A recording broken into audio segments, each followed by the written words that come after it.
શ્રીમદ રાજચંદ્ર ઉત્તરાયણ 194 ચાલે છે.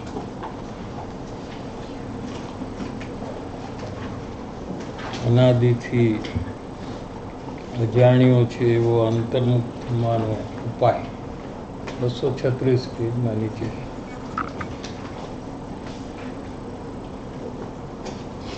પોતાની મયડે કોઈને પત્તો લાગતો નથી. क्या कहते हैं कि अनादिकाल से मार्ग का जिसको पता नहीं है, सुखी होने का जो मार्ग है वो अंतर्मुख होने से होता है. लेकिन अंतर्मुख कैसे होना ये पता नहीं है जिसको, वो स्वयं अपने आप अंतर्मुख हो जाए या जिनवाणी को पढ़कर अंतर्मुख हो जाए, ऐसा कभी होता नहीं. પોતાની મેળે કોઈને પત્તો લાગતો નથી. अगर ऐसा होता कि अपने आप कोई अंतर्मुख हो जाए तो भूतकाल में तो धर्म क्षेत्र में क्रियाकांड करवामा कोई कसर नहीं करी. भूतकाल में भी मुनि हुए, नग्न दिगंबर मुनि, मुनिव्रत धार अनंत बार ग्रेवे कूचायो. કેટલી વાર મુનિ થયો? અનંત. એ સાચું હશે? એવું હોય 1 વાર, 100 વાર, 1000 વાર, લાખ વાર, કરોડ વાર, 100 કરોડ, 1000 કરોડ, લાખ કરોડ, એનાથી પણ આગળ અનંત. આપણે બધા मुनि થયા છે. ऐसा उसमें लिखा है, मुनिव्रत धारण करना मुनि. और 9वीं ग्रेवे गए, 16 स्वर्ग है ऊपर. कम पुण्य करे तो पहली स्वर्ग में जाता है, उससे ज़्यादा करे तो दूसरी, और ज़्यादा करते करते करते 16 स्वर्ग. हाँ? और उसके ऊपर 9 ग्रेवे तक, यहाँ तक ये ग्रेवे के मनुष्य आकार लोग है ना, ऐसे. हाँ? तो ये ग्रेवे के, इसको ग्रेवे कहते हैं. यहाँ तक गए हम सब. अभी गुरुदेव दूसरी स्वर्ग में ही गए. उनका जीवन कैसा था, पुण्य पवित्रता कैसी थी, लेकिन हम तो 9वीं ग्रेव तक गए. तो कितना शुभ भाव किया रहेगा. पंच महाव्रत का पालन किया मुनि दशा में. 28 मूल गुण, ईर्या समिति, ऐषणा समिति, निरतिचार पालन किया. क्या इतना मंद कषाय क्षमा भाव किया कि कोई चमड़ी को ऐसे निकाल दे और नमक डाले वहाँ तो पण आँखनो खूणो लाल न थाय. ऐसा करिए. इतनी क्षमा भाव कांई न थाय. जंगल में कोई मस्करी करने के लिए होते हैं ना, तो मुनि की चमड़ी को ऐसे निकाल दे. देखते आप कैसे साधना करते हो, देखते हो आपकी साधना, आपकी समता, आपकी शांति का आप दिखावा कर रहे हो, हमको देखना है. मस्करी करे, नमक डाले, वो भी क्षमा भाव. ऐसा हम सब ने रखा है. अभी तो जरा करे तो उछड़े से हम तो. ऐसा पुण्य बंधन हुआ है। इसमें जो पुण्य बंधन हुआ है वो नवमी ग्रह का, ये भी अनंत बात किया। और शास्त्र का 11 अंग का ज्ञान किया।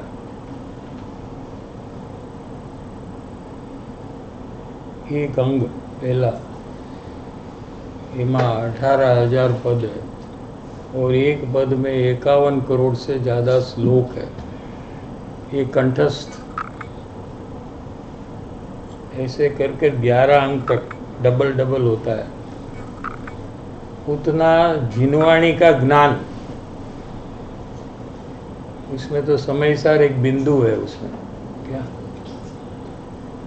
पूरा समय सार एक बिंदु है। 11 अंग और 9 फूल, ये सब हमने किया है भूतकाल में।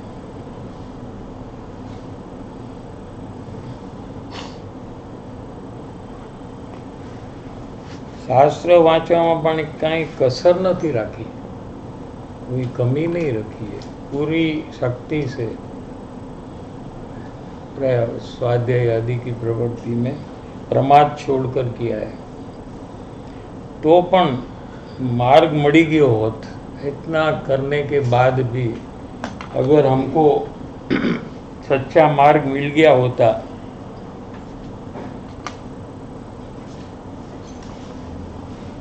मिल जाना चाहिए, इतना करने के बाद तो मिल जाना चाहिए ना, पर મળતો નથી, फिर भी नहीं मिला।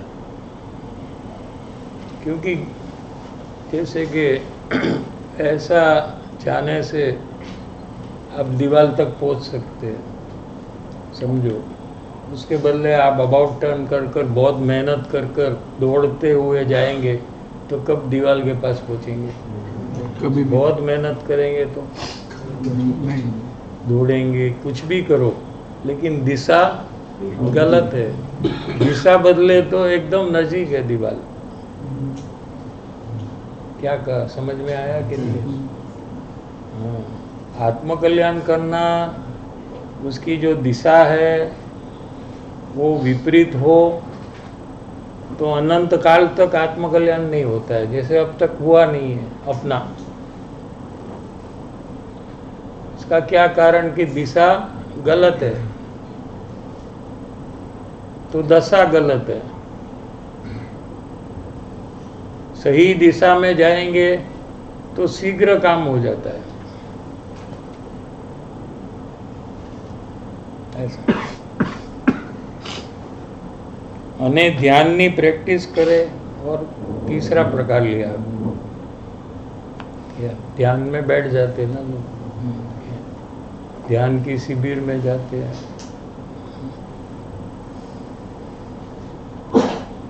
तो 128 पत्र में लिया है कि सत्संग विना ध्यान ते तरंग रूप थई पड़े। तरंग, तरंग होता ना पानी, पानी में वेव्स होता ना, तरंग, या ऐसे ये एक तरंग रूप यानी कल्पना रूप हो जाता है। सत्संग के बिना क्या लिया यहाँ, सत्संग का महत्व ध्यान से भी ज़्यादा लिया यहाँ। कम से कम अगर जीव को दुख से छूटना है तो मिनिमम से मिनिमम क्या करना चाहिए, जिससे कम नहीं हो, उतना कितना कम, तो कि सत्संग करना खाली मिनिमम, इससे तो कुछ कम नहीं है। अगर बचना हो तो कम से कम क्या करना कि सत्संग करना। ये पहले नक्की होना चाहिए हमारे अंदर में। क्या सत्संग करना, उसमें क्या लेना? सत्संग में 2 प्रकार लिया है। एक तो अपना जो भी अपनी इच्छा है, भावना है सुखी होने की, वैसे लोग के साथ मिलजुल कर सत्संग करना। क्या वो चेक करना जिसके साथ आप सत्संग कर रहे हैं कि उसको सत्संग के फल में क्या चाहिए, उसको क्यों सत्संग वो करना चाहता है? अपना मान बढ़ाने के लिए, अपनी समाज में इम्प्रेशन बढ़ाने के लिए, या अन्य कोई हेतु से कर रहा है क्या? तो उसके साथ सत्संग नहीं करना चाहिए। भले वो धर्म की बात करे, भले वो जिनवाणी खोलकर बात करे क्या, क्योंकि उसका हेतु गलत है। हेतु गलत है, उसके साथ करने से अपना भी हेतु बदल जाता है, क्योंकि जीव निमित्ताधीन है। ज्ञान दशा ऐसी है कि जैसा जैसा निमित्त मिल जाता है वैसा वैसा वो बन जाता है।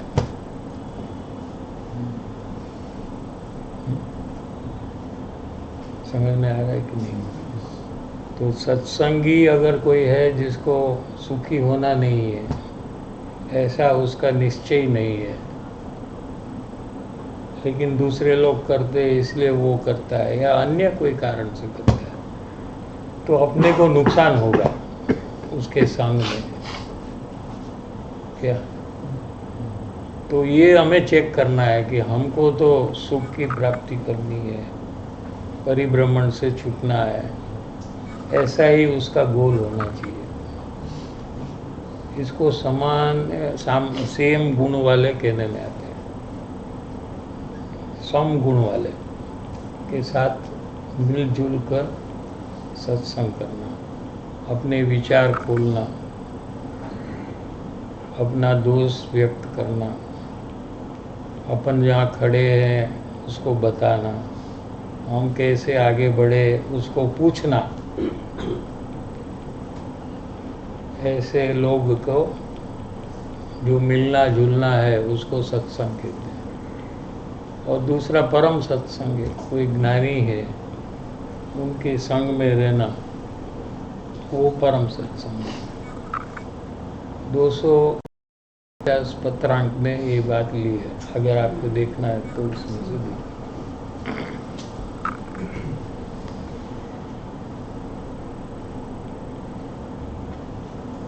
सीडी सुनना वो भी कोई सत्संग वो समझ सत्संग लो। नहीं है ना। सीडी सुनना वो सत्संग नहीं है। शास्त्र पढ़ना वो भी सत्संग नहीं, वो भी नहीं है।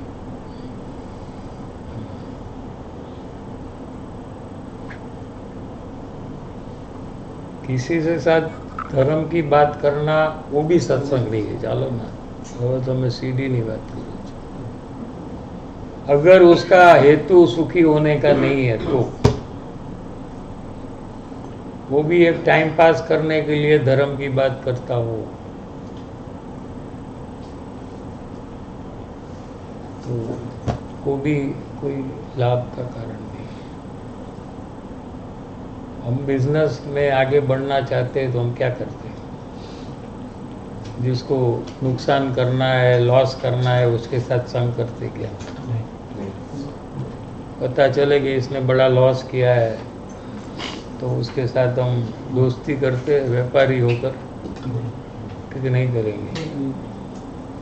क्यों? वो क्या कर सकता है? हम तो ध्यान रखेंगे ना। हम तो क्या है, हमको चेंज नहीं कर सकता है, हम तो पैसा कमाएंगे। ऐसा कोई करता है कि नहीं? क्यों नहीं करता है? वहाँ क्यों अपना ताकत बताता नहीं है? यहाँ बताता है ना कि मैं तो जिनवाणी पढ़कर आत्मज्ञान कर लूँगा, मैं मेरे पुरुषार्थ से कर लूँगा।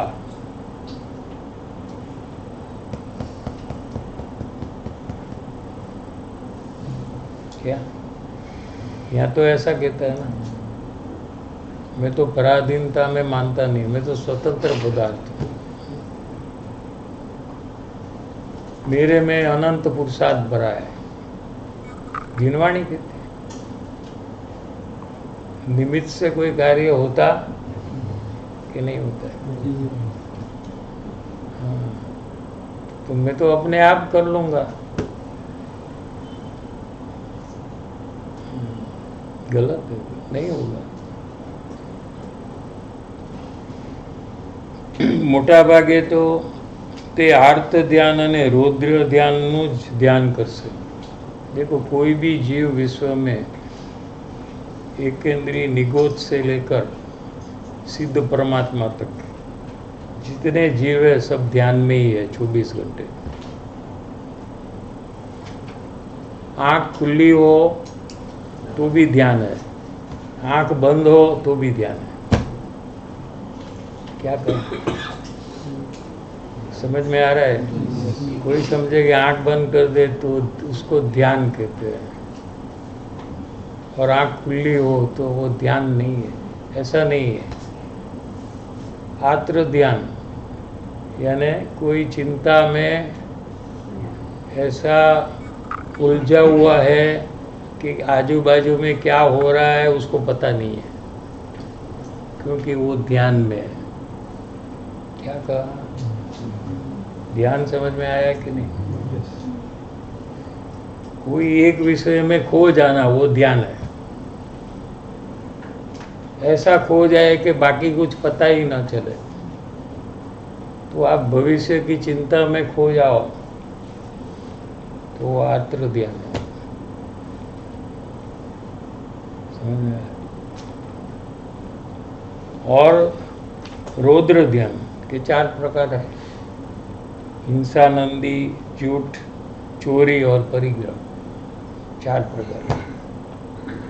आत्र ध्यान ये तिर्यंच गति का कारण है, रौद्र ध्यान ये नरक गति का कारण है. तो हिंसा हो और उसमें आनंद आए, क्या अच्छा लगे. कोई जीव की हिंसा हो रही है लेकिन उसमें आनंद आना. कोई झूठ बोले और पकड़ा ना जाए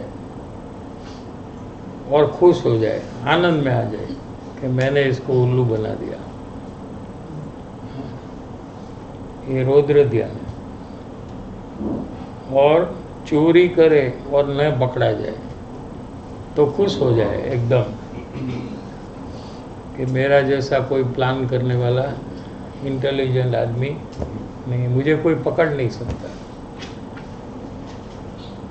उसमें खुशी हो, आनंद हो उसमें. ये भी रौद्र ध्यान का एक प्रकार है. शायद ये 3 तो बहुत नहीं रहेगा अपने में, लेकिन ये चौथा वाला बहुत है. परिग्रह के बारे में खो जाना. परिग्रह, वेल्थ, पैसा आदि, उसके विचार में और उसमें एकदम आनंदित हो जाना कि इतना है मेरे पास, ये है वो है. हाँ? ये भी रौद्र ध्यान का ही प्रकार है.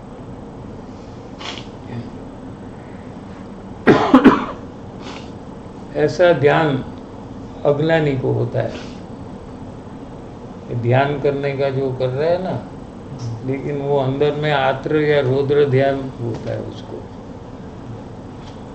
तीसरा प्रकार धर्म ध्यान है.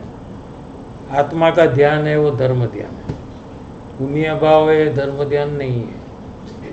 आत्मा की जितनी एकाग्रता उतना धर्म ध्यान. वो आत्मज्ञान होने से ही होगा. क्या समझ में आ रहा है कि नहीं?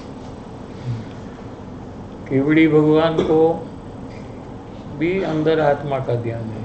सिद्ध परमात्मा भी अपने आत्मा में लीन है. और एकेंद्री का जीव को भी आत्र या रौद्र ध्यान है. सब ध्यान में है. क्या समझ में है? और ज्ञानी को 2 ध्यान है. धर्म ध्यान भी है और आत्र या रौद्र ध्यान, 2 में से एक. और धर्म ध्यान डबल है. ज्ञानी को बहुत डबल्स है. ज्ञान भी डबल है, अतीन्द्रिय ज्ञान और इंद्रिय ज्ञान. ध्यान भी डबल, या धर्म ध्यान और बाहर में जितना है उतना आइदर आत्र या ध्यान. ऐसा। वेदन भी डाल। हाँ, वेदन भी आकुलता का भी है और अनाकुलता का है, सुख का भी है और दुख का है, दोनों है एक साथ।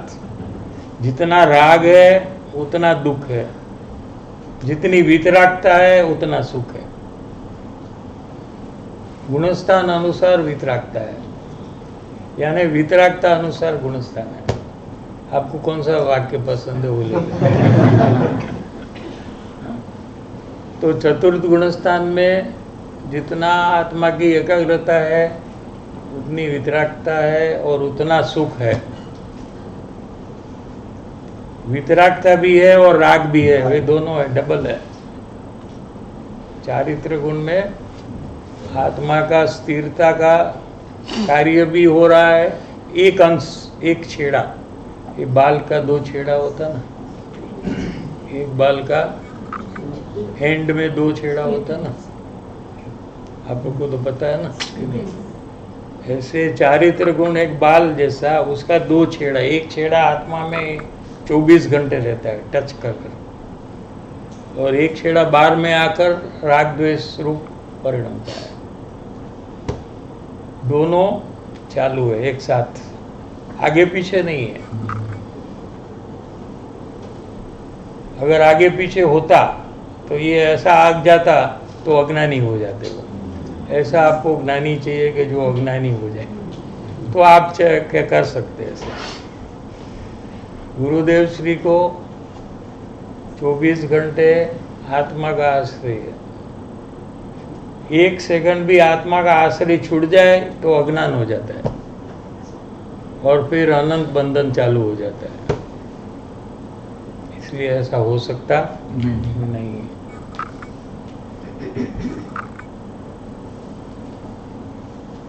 और मुनि दशा में शुक्ल ध्यान होता है। વર્તમાન એ જ માર્ગથી થાય અને અનાગત કાળે પણ જ્ઞાન प्राप्ति એ જ मार्ग છે। क्या अपन को नक्की करना है, रिपीटेशन हो रहा है, इसलिए हो रहा है कि हमको निर्णय करना है कि सुखी होने का मार्ग एक ही प्रकार है उसका, और वो प्रकार ये पत्र में कृपालुदेव ने खोला है।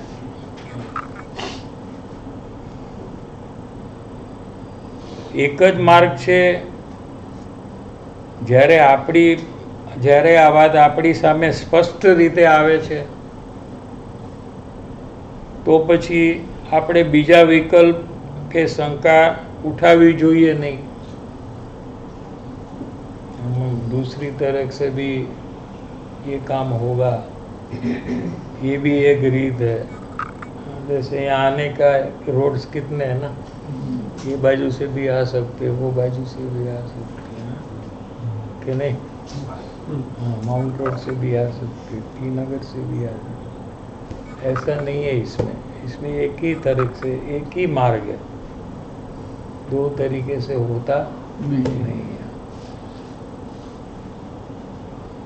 જ્યારે કૃપાળુદેવ આપણી સામે આ વાત પોતાના અનુભવથી પ્રસ્તુત કરી રહ્યા છે તો આપણે બીજો કયો વિકલ્પ કરવાની આવશ્યકતા છે।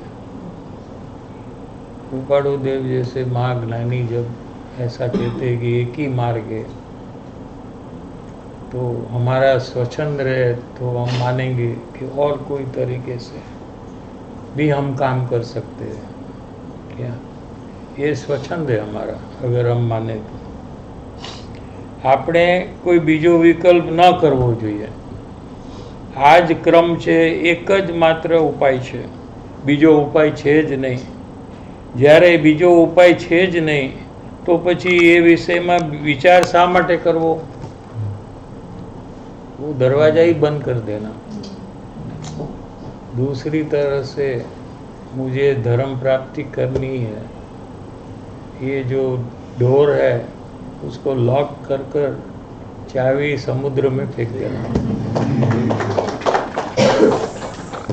कि वापस उसका विचार ही नहीं करना।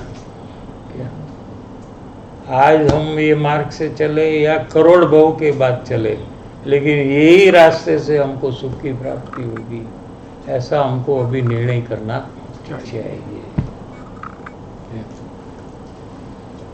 અમારો અનુભવ પણ એમ જ કહે છે અને બધા જ્ઞાનીઓના શાસ્ત્ર પણ એમ જ કહે છે.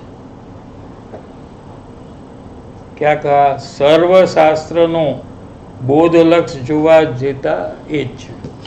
क्या कहते हैं? हम जो कह रहे हैं वो सब शास्त्र वही कह रहा है. क्या तो ऐसा है क्या? सब शास्त्र में वही बात आती है कि नहीं? कि नहीं आती है बात? उसके लिए तो शास्त्र पढ़ना पड़ेगा ना. शास्त्र नहीं पढ़ते तो ऐसे ही मान लेते ना. कभी कभी जीव सार और सारांश में संतुष्ट नहीं होता है. हाँ. तो ऐसा लगता है कि बहुत पढ़ूं करूं विचार हाँ. करूं, इतना सरल बात आ जाए हम्म. तो ऐसा लगता है कि मेहनत नहीं किया और इतनी आसानी से बात नहीं की. वो भी होता है इस प्रकार. वैल्यू नहीं रहती है. हाँ. सार जो आया कभी कभी विस्मरण हो जाती है वो बात. लेकिन शास्त्र पढ़े तो थोड़ा बलवान ज्ञान होता है, वो एक फायदा है. ठोस ज्ञान होता है. लेकिन मुद्दे की बात कभी चूक जाए ऐसा भी ऐसा नहीं होना चाहिए. वो तो चुकना ही नहीं चाहिए. वो तो अपना जो मुद्दे की बात हमने पकड़ी है उसको और सशक्त करने के लिए जिनवाणी का अभ्यास करना चाहिए. वहाँ भी वही बात आती, क्योंकि सर्वशास्त्र નો બોધ લક્ષ જોવા જતા એ જ છે કે છે. तो कोई भी शास्त्र पढ़ेगा तो उसमें तो ये बात आएगी. क्या तो यहाँ तो एक नियम सार का आधार दिया है जो हम अभी लेने वाले हैं.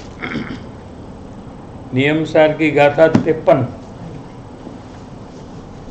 जिसको अभ्यास है शास्त्र का, समय सार, प्रवचन सार, नियम सार आदि महान ग्रंथ है, आगम है, पंच परमागम है ना, उसमें ये सब है. क्या तो समयसार जो शास्त्र है वो शुद्धात्मा की प्राप्ति कैसे करना, ये मुख्य विषय उसमें है. समझ में आ रहा है?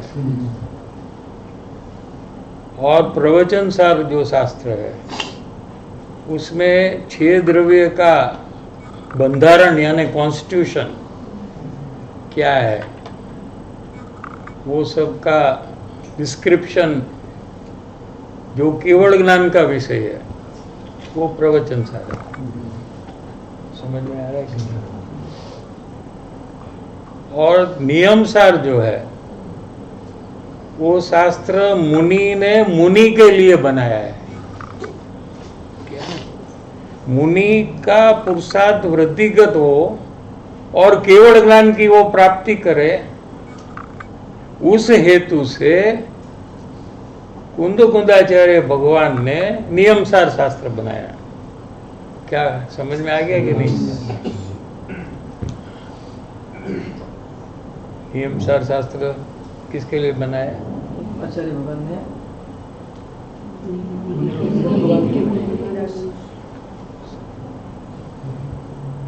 जिसको पूछा है वही बोलो.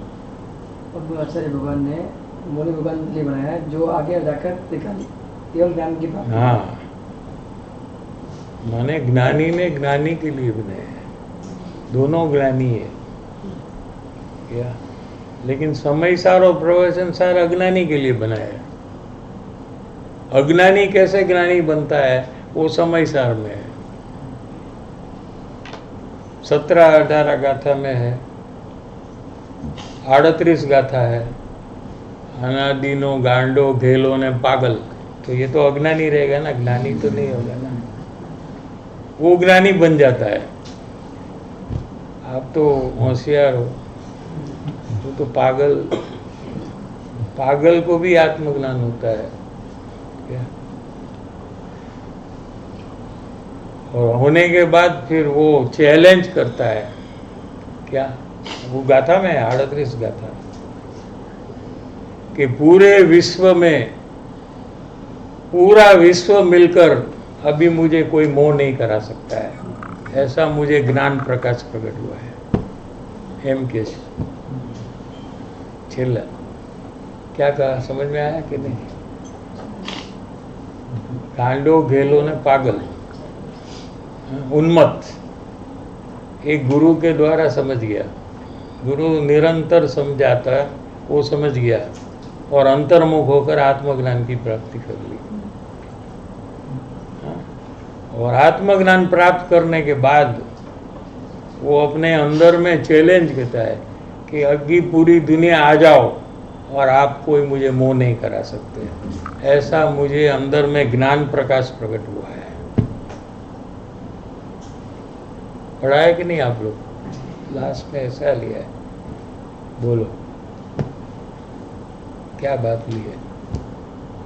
मैंने उसको जो सम्यक दर्शन हुआ है उसमें कितनी निसंगता है उसको, क्या पंचमारा में ऐसा होता है। ऐसा समयसार शास्त्र में ये विषय 75 गाथा में लिया। कर्ता कर्म अधिकार कर एक अधिकार लिखा, उसमें सडनली आचार्य भगवान ने ये विषय चालू कर दिया।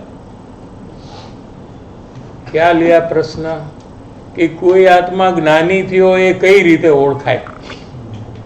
अभी विषय कर्ता कर्म में उसके पहले कुछ कौन करता है और कार्य क्या है वो चल रहा है। आप लोगों को अभ्यास नहीं है इसलिए अब शॉर्ट में आपको सब समझा देते हैं। उद्गल है वो स्वयं अपने षटकारक से अपना कार्य करता है, जीव नहीं करता है, ऐसा विषय चल रहा है वहाँ। क्या वो एस्टैब्लिश कर रहे हैं कि जीव क्या करता है और क्या नहीं कर सकता है। तो सडनली वहाँ बीच में एक प्रश्न उठाया आचार्य भगवान कि कोई आत्मा ज्ञानी हुआ वो कैसे पहचाना? तो कह रहे भाई पहचानने का विषय यहाँ कहाँ आया? समझ में आया? यहाँ तो विषय चल रहा है कर्ता कर्म अधिकार का, कौन करता और क्या कार्य। तो वहाँ भी आचार्य भगवान को बीच में विकल्प आया। क्यों आया? कि पता चला कि ज्ञानी की पहचान करे बिना आत्मज्ञान नहीं होता है। तो वहाँ उन्होंने एक गाथा कि कोई ज्ञानी हुआ, तो उसमें क्या क्या बात आई कि ये पंचमारा में ज्ञानी होते हैं। तभी तो बात आई कि कोई ज्ञानी हुआ। तो कोई समझे कि पंचमारा में ज्ञानी नहीं होते हैं, चौथे आरे में ही होते हैं। अभी तो कहाँ से होगा ये टाइम में? हाँ, इतने प्रॉब्लम में इतने पाप हो रहे हैं, वहाँ कोई आत्मज्ञान कैसे करेगा? हो ही नहीं सकता है। तो वहाँ गाथा में आया कोई आत्मा ज्ञानी हुआ, वो कैसे पहचाना जाएगा? तो शिष्य को ये पूछा है कि तू उसको कैसे पहचानेगा? तो उसका मतलब आचार्य को कहना है कि तुमको ज्ञानी को पहचानना चाहिए, वही विषय चल रहा है अपने को। वो समयसार में सर्वशास्त्रનો बोध लक्ष्य જોતા એ બધામાં છે, પણ वो ढूंढना आपका काम है। क्या समझ में आया? तो वहां भी वही बात ली है। फिर ज्ञानी का परिणमन बताया आचार्य भगवान ने, मूल गाथा में बताया। क्या मूल गाथा है ये भी याद नहीं होगी। द्रव्य कर्म भाव कर्म ने लोग हाँ, मात्र जाने છે તે आत्मा ज्ञानी છે। वो मूल गाथा में प्राकृत में कुंदाचार्य भगवान ने कहा છે। તમારી પાસે ગાथा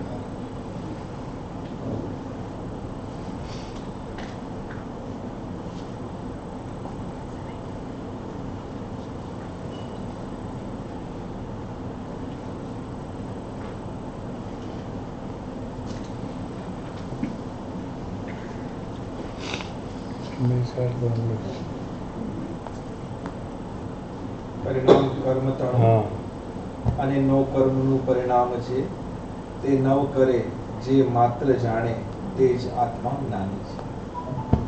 2000 साल पहले कुंदाचार्य भगवान ने लिख दिया ताड़पत्र में और जंगल में रख दिया, ये गाथा लिख दी क्या? जो कर्म का परिणाम है, नो कर्म का परिणाम। कर्म का परिणाम दो, एक तो जड़ कर्म का परिणाम और एक तो राग द्वेष का परिणाम, वो भी कर्म का परिणाम है। राग द्वेष का परिणाम जिसको है लेकिन वो उसको करता नहीं है, માત્ર જાણે છે રાગ દ્વેષના પરિણામે, તે જ્ઞાની છે. તો આ બે લાઈનમાં આખી વ્યાખ્યા છે કે નહીં? બે લાઈનમાં ન સમજાય એવું શું છે આમાં? वो ज्ञानी की व्याख्या क्या की कि उसको राग द्वेष का परिणाम है, तो क्या है? कुंदाचार्य भगवान कहते कि है। वो आपको तो ऐसा ज्ञानी चाहिए कि जिसको राग द्वेष का परिणाम न हो। समझाइए?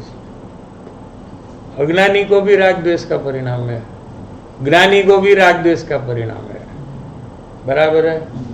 लेकिन एक को ज्ञानी कहा, एक को अज्ञानी क्यों कहा? कि वो करता नहीं है। किसको करता नहीं है? राग द्वेष का परिणाम। तो कोई पूछता है ना कि कल केवड़ी भगवान का चल रहा है था कि इच्छा नहीं है तो कैसे होगा? वापिस वही बात आई है कि करते नहीं है तो राग द्वेष कैसे होगा? हाँ? करते नहीं है और राग द्वेष होता है।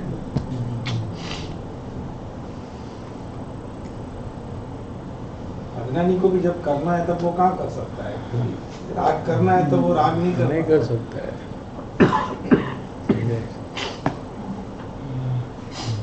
लेकिन वो सब चेक नहीं करता है ना अज्ञानी। क्या चेक करे तो पता लग जाता है उसको कि नक्की कर कर गया है कि मुझे झगड़ा नहीं करना है और वहां जाकर झगड़ा करते हैं। क्यों ऐसा होता है कि नहीं? तो आपका चलता नहीं है क्या? आपके क्रोध में शांत रहूंगा, मैं तो शांत रहूंगा, कुछ भी बोलने दो ना उसको, मुझे कुछ नहीं होगा। वहाँ जाने के बाद सब चेंज हो जाता है। क्यों ऐसा हुआ? वह चेक करना चाहिए खुद को। आपको यहाँ बराबर सत्संग में ध्यान रखना है ना कि नहीं रखना है? तो क्यों दूसरे का विचार आ रहा है? आता है कि नहीं आता? घर का, खाने का, पीने का, आजू बाजू में कौन है देखने का, आता है कि नहीं आते? तो वो आपको करना है क्या? आप प्लान कर कर बैठा है कि 5 मिनट के बाद आजू बाजू देखना है, 2 मिनट के बाद मुझे घर का विचार करना है, ऐसा नक्की कर कर बैठे हो क्या? वो क्या नक्की कर कर बैठे हो? नहीं करना माने आपको सुनना है, और सुनने में आपको जो पुण्य भाव है वही वो चाहिए आपको। पाप भाव बीच में नहीं चाहिए। फिर पाप भाव क्यों आता है? ये अपने षटकारक से प्रकट होता है अंदर में। भले आप न मानो लेकिन है ऐसा। आपका स्वयं का अनुभव से आप नक्की कर सकते पूरी जिनवाणी को, अगर आप करना चाहो तो।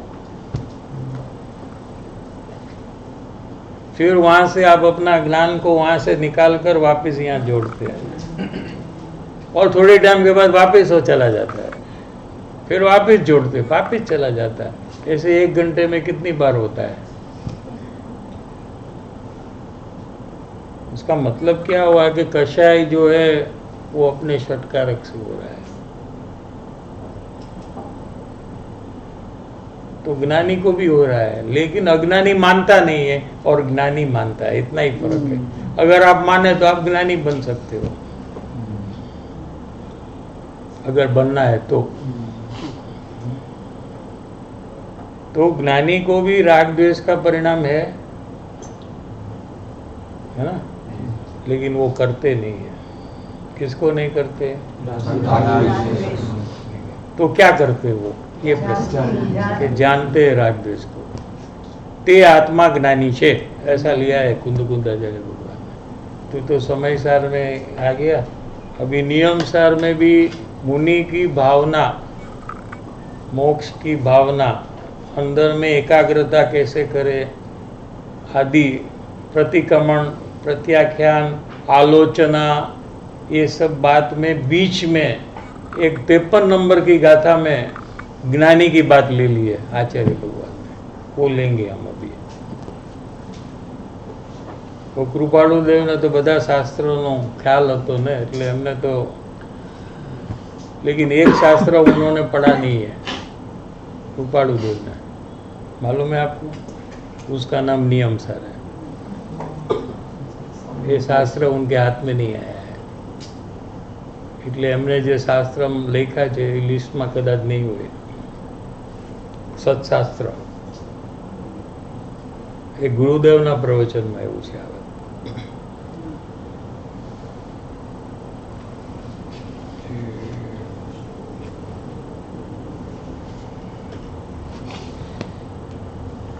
देखो आपके पास है तो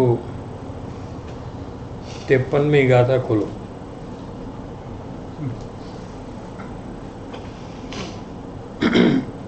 सम्यक्तोનું નિમિત્ત जिन सूत्र છે, सूत्र माने शास्त्र, ठीक है?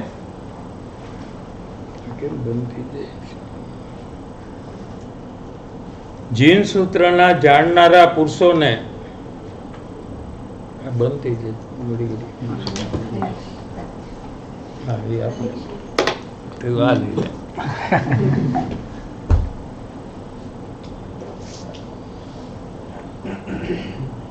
પ્રવચન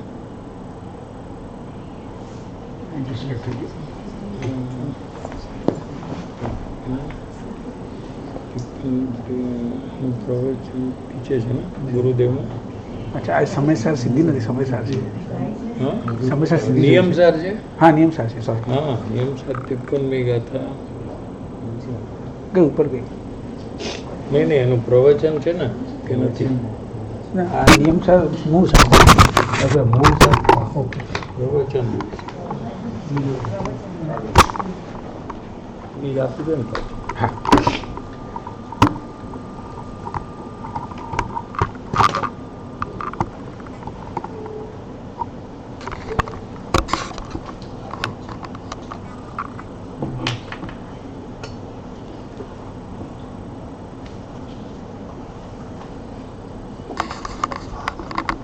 એક સમ્યક્તોનું નિમિત્ત જીન સૂત્ર છે, જીનવાણી। કોઈ જીવને સમ્યક દર્શન થાય એમાં નિમિત્ત જીન શાસ્ત્ર છે। શું? જીન સૂત્રના જાણનારા પુરુષોને સમ્યક્ત્વના અંતરંગ હેતુ કહ્યા છે, કારણ કે તેમને દર્શન મોહના શાયિક છે, દર્શન મોહના शयादिक છે। ये मूल गाथा है। तो गुरुदेव का प्रवचन, जे जीव निश्चय सम्यक दर्शन प्रगट करे छे तेने कोण निमित्त होय? सम्यक दर्शन खुद प्रकट करता है, लेकिन वहाँ बाहर में निमित्त कौन होता है? तेनी ओळखाण आ गाथामां आपी छे। सम्यक दर्शનમાં નિમિત્ત ભગવાનની વાણી अथवा वाणीमांथी रचाયેલા જીન સૂત્રો છે। શું કીધું? भगवान की वाणी है, शास्त्र ये भगवान की वाणी है। वो परंपरा से शास्त्र बनते हैं। वितरागनी वाणी एम कहे छे के कारण परमात्मा धर्म माटे उपादेय छे, पुण्य पाप ने हे बतावे छे, ने त्रिकाली स्वभावना आश्रय धर्म था एम बतावे छे। अब जिनवाणी किसको कहते हैं? कि जो पुण्य पाप है ये हे बताए और आत्मा के आश्रय से वितरागता प्रकट हो, ऐसी बात जिसमें कही है उसको शास्त्र कहने में आता है। वितरागनी वाणीनु तात्पर्य एम छे कि ज्ञायक स्वभावना लक्ष्य श्रद्धा ज्ञान ने वितरागता प्रगटे छे। जो धर्म की प्राप्ति होती है वो अपने आत्मा के आश्रय से होती है। पण कोई निमित्त के पुण्य थी धर्म दशा प्रगटती नहीं। कोई निमित्त के आधार से सम्यक तो होता नहीं है, या पुण्य करने से धर्म होता, क्योंकि पुण्य तो आश्रव तत्व है ना 7 तत्वों में। क्या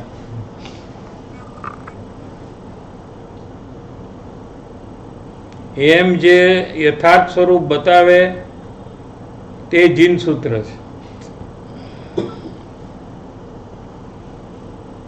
આવું જે કહે એને જીન સૂત્ર કહેવાય ને જે જીવ નિશ્ચય સમ્યક દર્શન પ્રગટ કરે તેને જીન સૂત્ર बाह्य निमित्त કહેવાય। निमित्त शास्त्र कब बनते हैं कि जब अंदर में नैमित्तिक कार्य हो तो शास्त्र को निमित्त कहने में आता है। समझ में आया? अगर जीव पुण्य भाव करे शास्त्र पढ़कर तो वो शास्त्र निमित्त नहीं है उसको। क्या कहा? लेकिन शुद्ध भाव प्रकट करे तो ही वो शास्त्र उसको निमित्त है।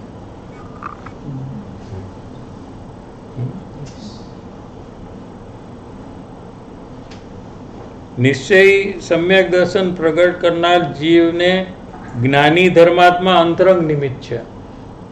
હવે સમ્યક દર્શન પ્રગટ થવામાં અંતરંગ નિમિત્ત બતાવે છે। પહેલે બહિરંગ નિમિત્ત बताया। निमित्त का भेद 2 किया, एक बहिरंग एक अंतरंग। ठीक है, बहिरंग है ये जिनवाणी बता दिया पहले। समझ में आ गया कि नहीं? अभी अंतरंग सम्यक दर्शन प्रगट થવામાં અંતરંગ નિમિત્ત बतावे છે। જીન સૂત્રને જાણનારા પુરુષો અંતરંગ નિમિત્ત છે। शास्त्र को जानने वाले ज्ञानी है वो अंतरंग निमित्त है। समझ में आ रहा है कि नहीं? क्या आपको समझ में आ रहा है? शास्त्र को जानने वाले जो है वो अंतरंग निमित्त में, शास्त्र को जानने वाले ज्ञानी है, ज्ञानी लेना है। हाँ?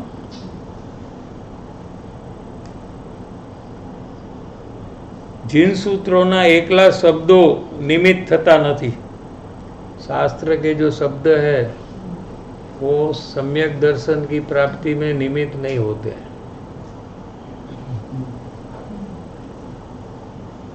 ये गुरुदेव का प्रवचन, कृपालुदेव का नहीं है।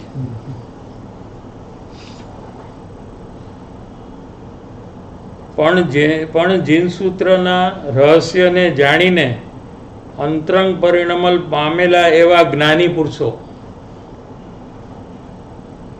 કે જેમને સમ્યક દર્શન પ્રગટેલ છે તે બીજાને સમ્યક દર્શનના અંતરંગ નિમિત્ત છે। समझ में आ रहा है कि नहीं आया तो फिर वापस तो ये आएगा नहीं विषय। अब आज ही समझ लो। क्या समझ में आ रहा है कि नहीं? क्या क्या क्या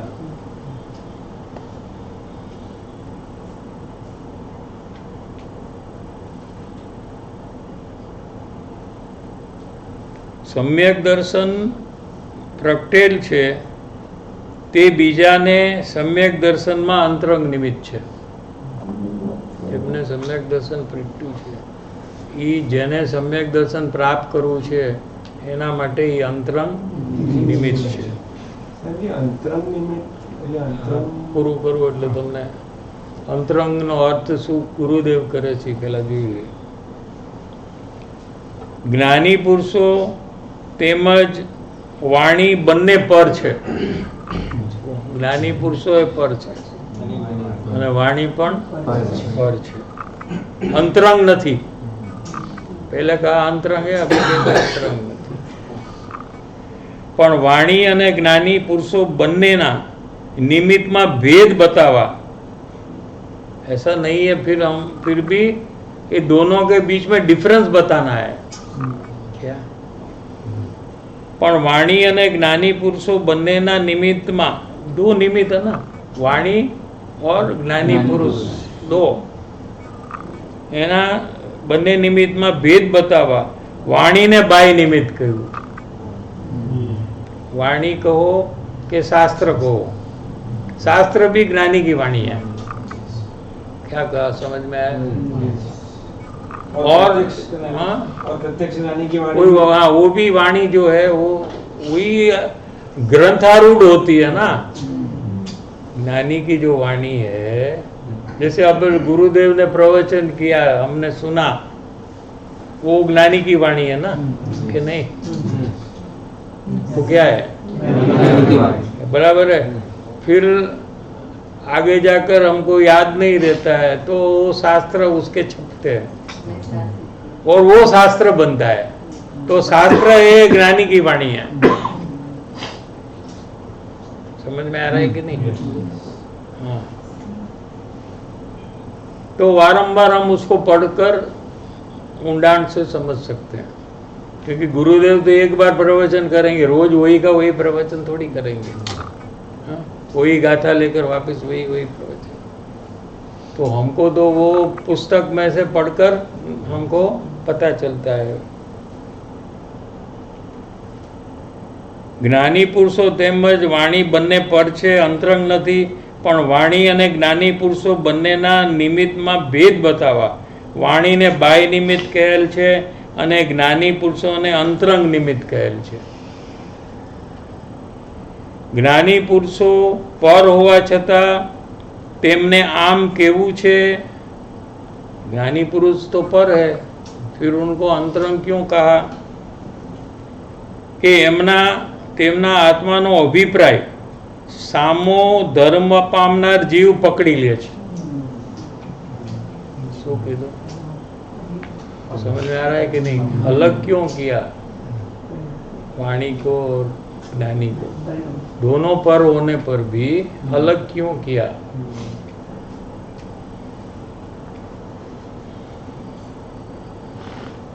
ज्ञानी पुरुषों पर होवा छता तेमने आम केवू छे, इनको ऐसा कहना है, तेम केवू छे, तेम एमना आत्मानो अभिप्राय सामो धर्म पामनार जीव पकड़ी ले छे. मुमुक्षु पकड़ लेता है. उनके समागम में रहते हुए उनके अंदर का जो अभिप्राय है ये मुमुक्षु पकड़ लेता है. તે અભિપ્રાય પ્રકડીને સમ્યક દર્શન પામે છે.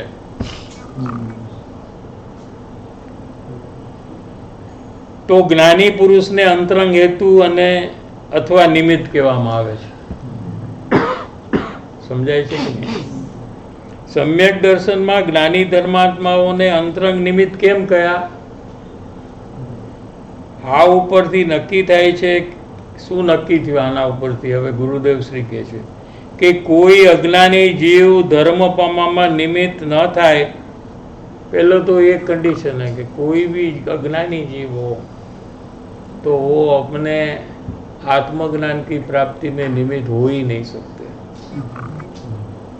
क्या ये गाथा से ये नक्की होता है.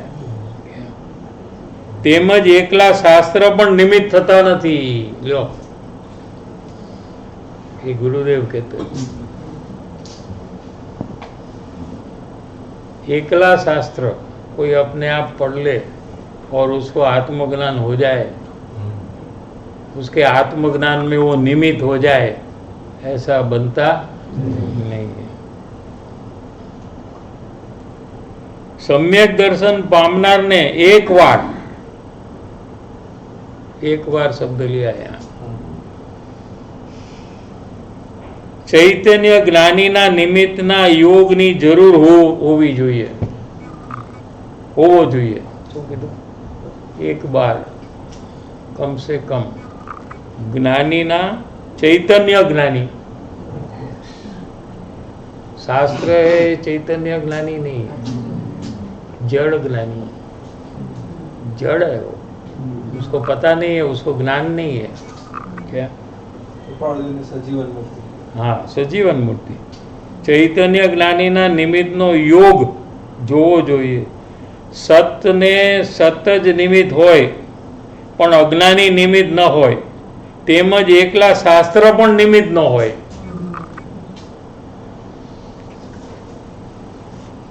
क्या कहते हैं? सत अंदर में अपना आत्मा है, सत है. वो सत प्रकट हो, सत अभी है ना अंदर में, लेकिन पर्याय में प्रकट नहीं है. द्रव्य रूप तो सत है ही, बराबर है कि नहीं? तो द्रव्य रूप सत को पर्याय में प्रकट होने के लिए सामने प्रकट सत चाहिए, और शास्त्र में प्रकट सत नहीं है.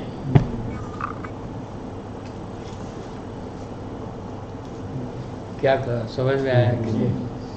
जलता हुआ दिया है वो दूसरे दियों को जला सकता है, लेकिन ड्राइंग किया हुआ कलरफुल दीवा से दूसरा दिया जल सकता नहीं है. ऐसे प्रकट सत से सत्य यहाँ प्रकट हो सकता है, और जिनवाणी है ये प्रकट सत्य नहीं है.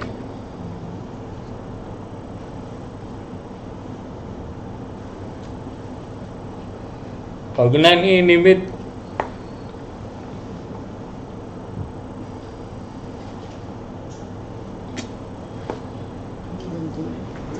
આવું થાય છે આજે. મળ્યું? हाँ મળ્યું.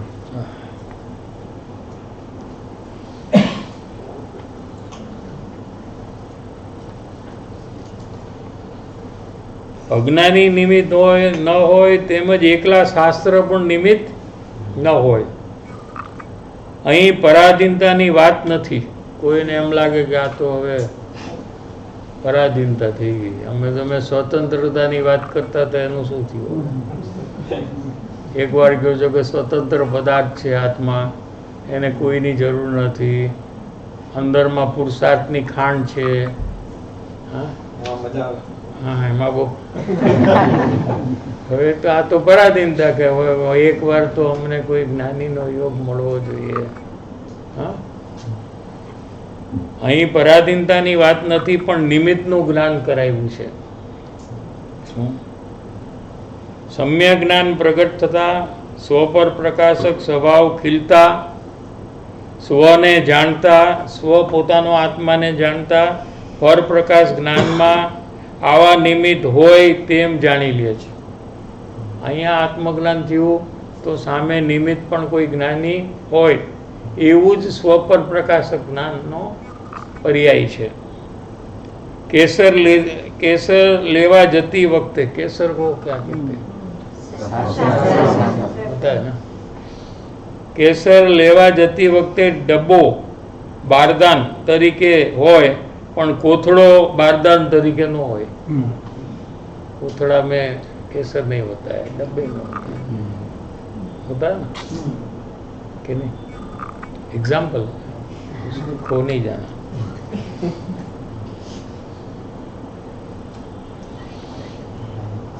હવે રાઈટ સાઈડમાં ઉપર. રાઈટ સાઈડ ડબ્બાથી કેસર આવે છે એમ તો નથી, પણ કેસર લેવા જતી વખતે बारदान डब्बाનું હોય છે. क्या कहते, समझ में आता है? भले कैसे भी डब्बा हो, उसे कोई केसर तो नहीं आता है, तो उसका मतलब ये नहीं है कि कोथड़ा, कोथड़ा माने क्या? गनी बैग में होता है. एम धर्म दशा प्रगटती वखते धर्मी चैतन्य आत्मा निमित्त होय छતાં તેનાથી ધર્મ પામે છે એમ બતાવવું નથી. આવું નિમિત્ત હોય, જ્ઞાની નિમિત્ત હોય, અને જ્ઞાનીથી ધર્મ ન થાય, બે વસ્તુ છે. જ્ઞાનીથી થાય નહીં ને જ્ઞાની વગર થાય નહીં. આમ કેવું છે, એ હોય અને પોતે કરે તો થાય, એમ છે.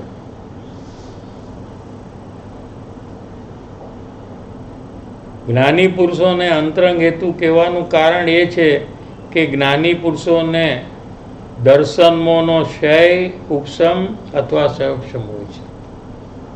દર્શન મોહ યાને મિથ્યાત્વ, उसका नाश हो गया है. આત્માનું અવલંબન લઈને સમ્યક દર્શનની પાત્રતા થઈ હોય તેવા જીવને વિતરાગી વાણી તથા તેનું રહસ્ય સમજીને સમ્યક દર્શન પામેલા જ્ઞાની પુરુષો અંતરંગ નિમિત્ત હોય છે. જ્ઞાની પુરુષોના કહેવાનો આશય સામો ધર્મ પામનાર જીવ પકડે છે, માટે જ્ઞાનીને અંતરંગ નિમિત્ત થયા છે. ये नियम सार में ये बात ली है. तो कृपालुदेव जो कहते हैं कि यही मार्ग है और सर्वशास्त्र का यही बोध है, इसके लिए ये रेफरेंस से हमें पता लगता है. टाइम थी गयो છે.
કેતન છેડા.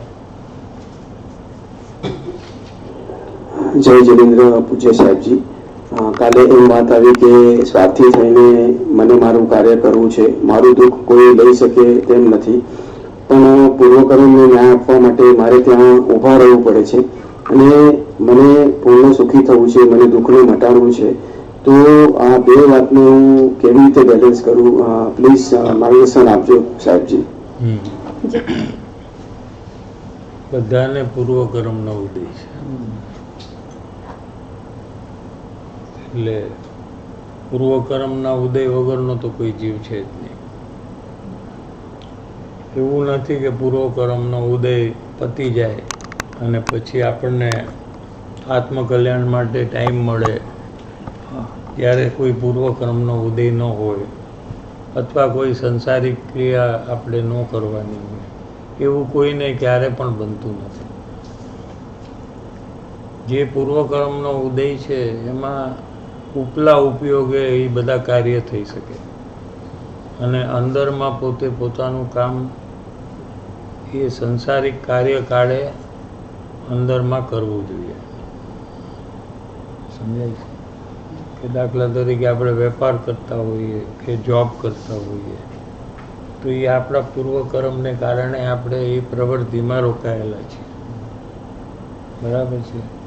તો આપણે નક્કી કરવાનું છે કે એ પ્રવૃત્તિ આપણને રોકતી નથી, પણ આપણે જ પોતે એમાં રસ લઈને રોકાય છીએ. પૂર્વકર્મનું આપણે બાનું કાઢીને રસ તો આપણે લઈ છીએ ને, એ કંઈ પૂર્વકર્મ થોડો આપણને રસ કરાવે, એ તો કાર્ય આપે છે તમને. બરાબર છે? પણ રસ કોણ લે છે, એમાં કોણ ખોવાઈ જાય છે, એ તો પોતે ખોવાઈ જાય છે. સમજાય? તો એટલી બધી એકાગ્રતાથી કંઈ કામ કરવાની જરૂર નથી. સમજાય છે? થોડી એકાગ્રતા કરવાથી કામ થઈ શકે છે, કોઈ પણ સંસારિક કામ છે. કેમ કે એકચ્યુઅલી કામ તો એ પરમાણુ જ કરે છે ને આપણે ક્યાં કરી જ છીએ.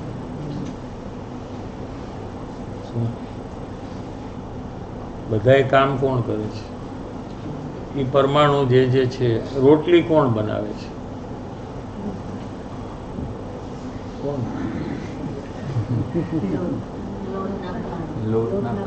બરાબર છે. એ તો પૂરેપૂરું કામ એ કરે છે. હે?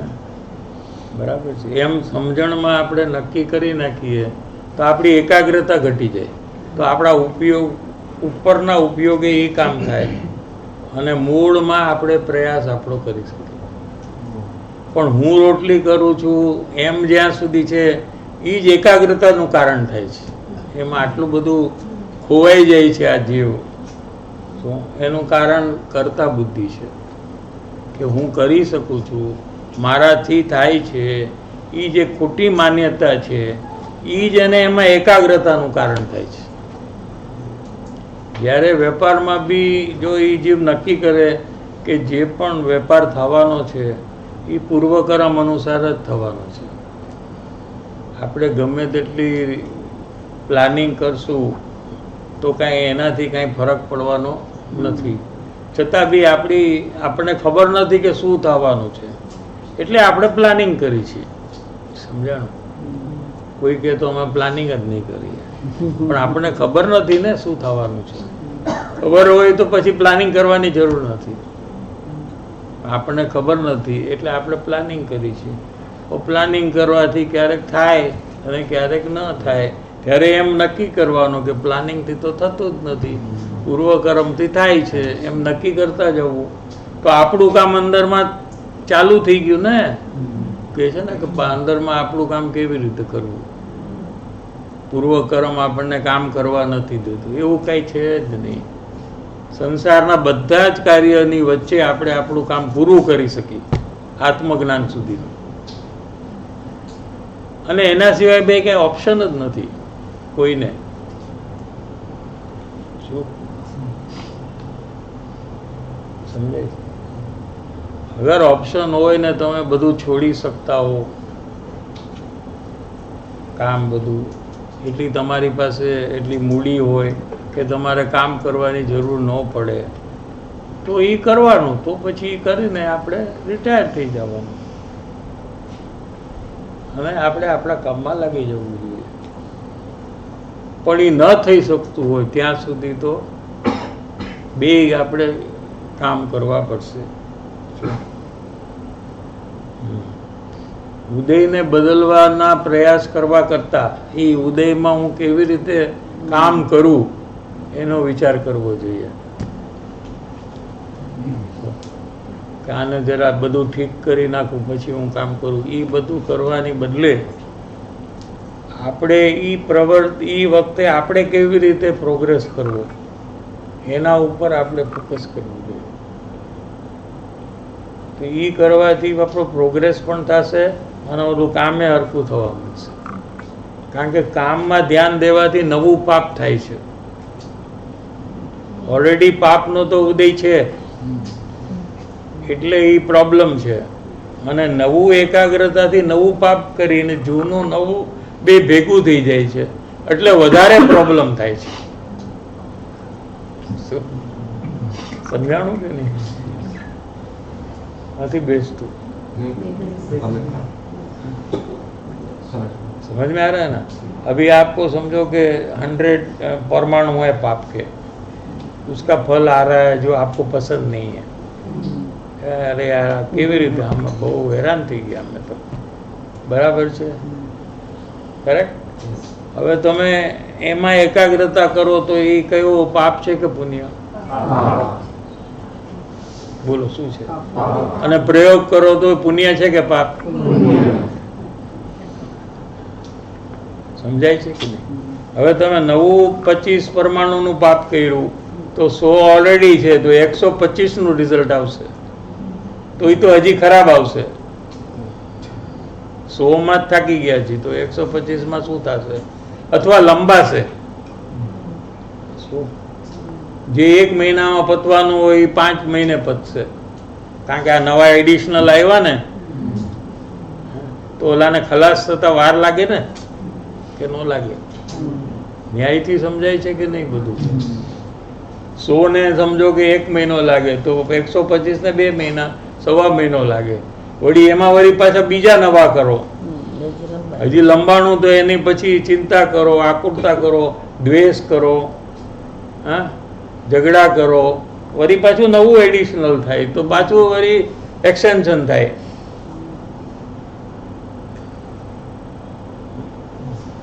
એની બદલે એને કાંઈ બદલવું નથી. આમે બધું બદલીને કાંઈ બદલાણું જ નથી. બદલીને મરી ગયા. બરાબર ને? હા, થાકી ગયા પણ એમાં તો કાંઈ હિલ્યું નથી. તો એકવાર એને જે થવાનું થશે છોડી દે, આપણે આપણા કામે લાગીએ. શું એને એનું કામ કરવા દો, આપણે આપણું કામ કરવા દો. તો નવું એડિશનલ તો આપણે કંઈ ખોટું નથી કરતા ને. જૂનું છે એ બધું ખતમ થઈ જશે તો એની મેળે બધું બરાબર થઈ જશે.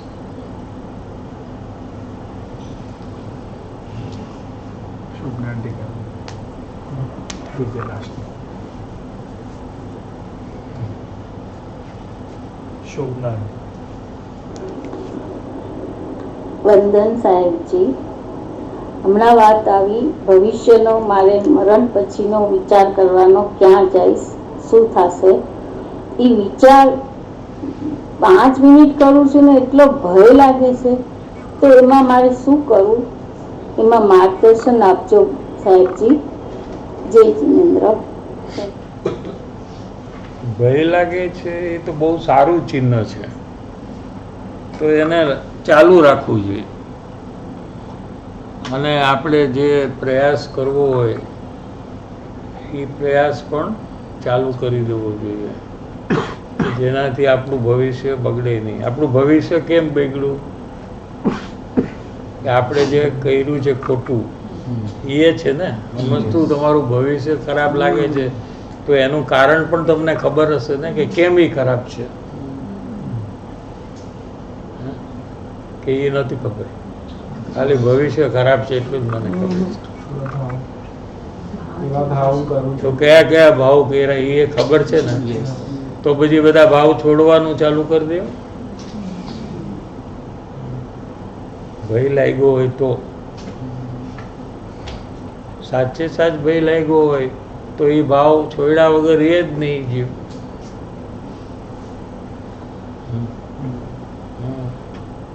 કારણ ખબર પડે છે ને કે આ બધા ભાવ મેં કર્યા છે, આ બધાને મેં સતાવ્યા છે, આ બધાને મેં દુઃખ આપ્યું છે, આ બધાને મારા લીધે તકલીફ થઈ છે. તો એકવાર તો પોતે ચેન્જ થવું જોઈએ ને, સરખું કરવું જોઈએ કે નહીં, પોતે સામે ચડીને કરવું જોઈએ ને કે ન કરવું જોઈએ. તો પછી તો એ ચાલુ કરવું જોઈએ પોતે, તો ધીરે ધીરે પોતાનું ભવિષ્ય પણ સારું થઈ જાય.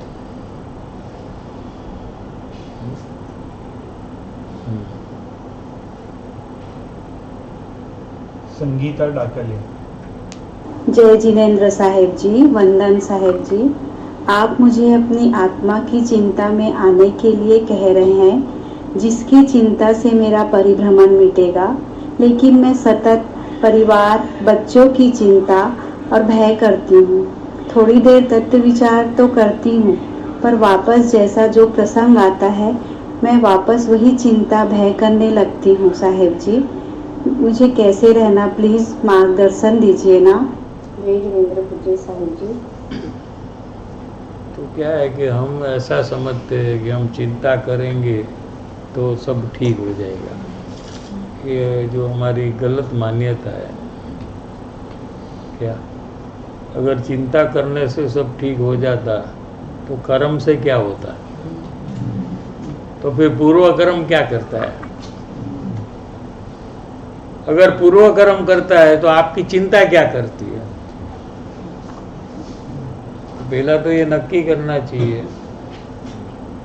क्या कि अगर पूर्व कर्म है तो उसका फल भी आएगा.